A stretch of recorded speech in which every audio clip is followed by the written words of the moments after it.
Like, you don't need to have all these things, but you better have most of them. Family, friends, career, educational goals, plans for, time outside of work, attention to your mental and physical health, etc. That's what life is about. And if you don't have any of those things, well, then all you've got left is misery and suffering. So that's a bad deal for you. So once you set up that goal structure, let's say, and that's really in many ways that's what you should be doing at university. That's exactly what you should be doing, is trying to figure out who it is that you're trying to be, right? And you aim at that, and then you use everything you learn as a means of building that person that you want to be. And I really mean want to be. I don't mean should be, even those things are going to overlap.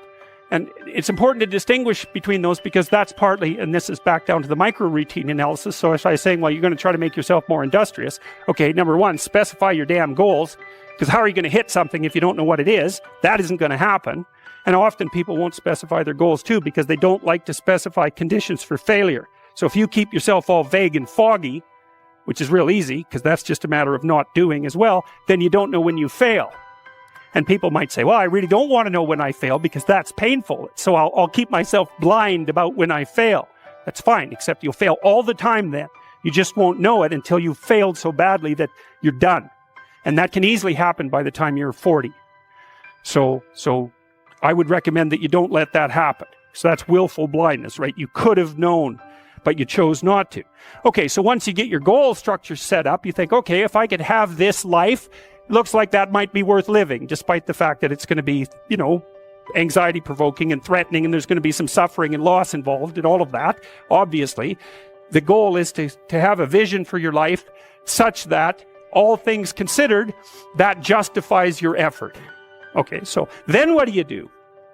Well, then you turn down to the micro routines. It's like, okay, well, this is what I'm aiming for. How does that instantiate itself day to day, week to week, month to month?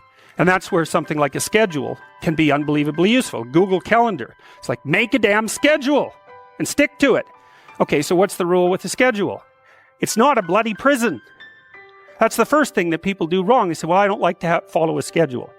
It's like, well, what kind of schedule are you setting up? Well, I have to do this, then I have to do this, then I have to do this, and then I just go play video games, because who wants to do all these things that I have to do? It's like, wrong. Set the damn schedule up so that you have the day you want. That's the trick. It's like, okay, I've got tomorrow.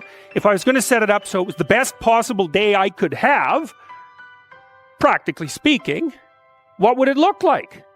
Well, then you schedule that. And obviously there's a bit of responsibility that's going to go along with that, because if you have any sense, one of the things that you're going to insist upon is that at the end of the day, you're not in worse shape than you were than at the beginning of the day, right? Because that's a stupid day. If you have a bunch of those in a row, you just dig yourself a hole and then you bury yourself in it. It's like, sorry, that's just not a good strategy.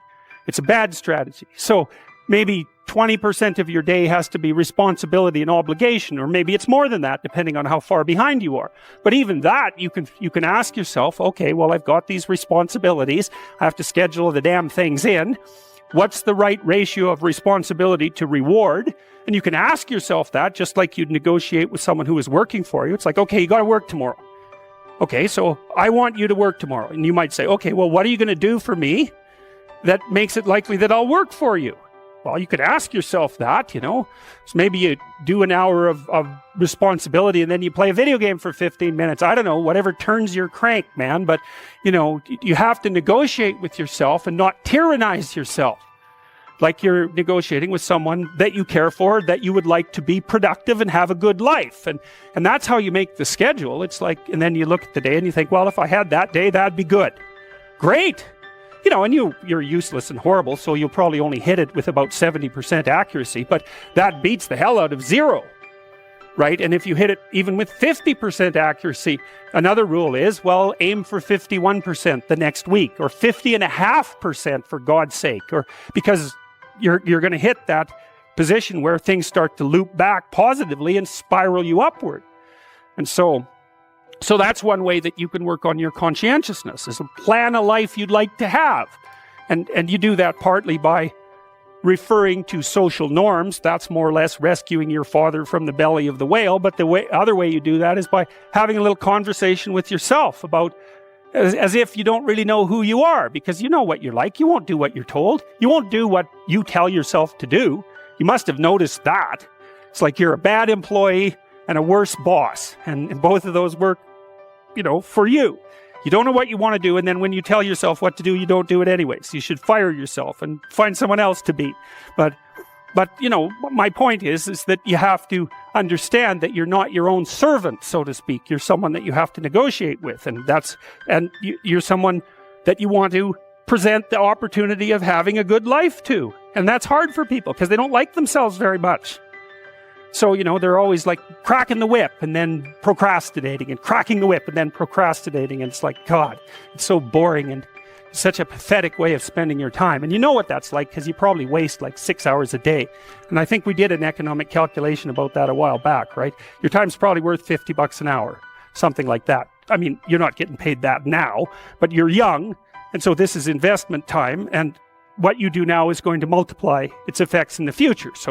So let's say it's $50 an hour, which is perfectly reasonable. So if you waste 6 hours a day, and you are, then you're wasting about $2,000 a week, or about $100,000 a year. So go ahead, but that's what it's costing you every hour. And you need to know what your damn time is worth. So let's say it's not $50, it's 30, whatever. Maybe it's 100, it's somewhere in that range. One of the things you should be asking yourself is, when you spend an hour, would have I paid someone $50 to have had that hour? And if the answer is no, it's like, well, maybe you should do something else with your time. And it depends on whether or not you think that your time's worthwhile. But the funny thing about not assuming that is, if you assume your time isn't worthwhile, what happens is you don't just sit around sort of randomly in a state of responsibility-less bliss. What you do is you suffer existentially. And so that seems like a stupid solution. If you take people, and I've told you this, and you expose them voluntarily to things that they are avoiding and are afraid of, that they know they need to overcome in order to meet their goals, their self-defined goals. If you can teach people to stand up in the face of the things they're afraid of, they get stronger. And you don't know what the upper limits to that are, because you might ask yourself, if for 10 years, if you didn't avoid doing what you knew you needed to do, by your own definitions, right, within the value structure that you've created, to the degree that you've done that, what would you be like? Well, there are remarkable people who come into the world from time to time, and there are people who do find out over decades-long periods what they could be like if they were who they were, if they spoke their being forward.